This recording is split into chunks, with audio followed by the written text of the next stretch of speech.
Hello student, welcome to the ছন্দসা physics classes. তো নিটের রেজাল্ট বেরিয়ে গেছে।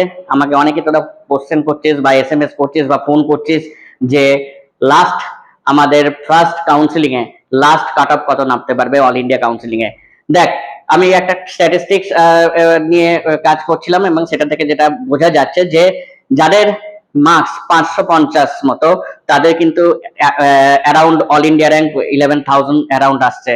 আর যাদের মার্কস 545 তাদের কিন্তু প্রায় নাম্বারটা ডবল হয়ে যাচ্ছে 21,000 অ্যারাউন্ড। তাহলে বুঝতে পারছিস যে 550 থেকে 545 মধ্যে কত ছেলে বা মেয়ে ওই মানে মার্কসটা সিকিউর করেছে।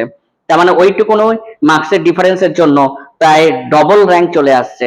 আর 525 বা 530 অ্যারাউন্ড 525 অ্যারাউন্ড যেটা আসছে সেটা হচ্ছে অ্যাপ্রক্সিমেটলি 25,000 টু 26,000 অ্যান্ড 520 মতো সেটা হচ্ছে 32,000 অ্যারাউন্ড যেটা আসছে।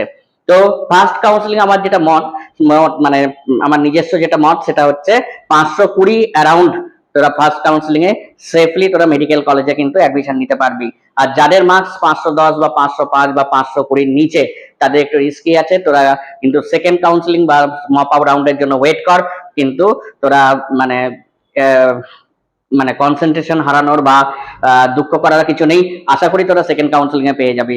কিন্তু যাদের মার্কস 500 এর নিচে তারা কিন্তু ড্রপার ব্যাচের জন্য রেডি হও, কারণ কিন্তু তাদের কিন্তু এমবিবিএস আসার চান্স খুব কম।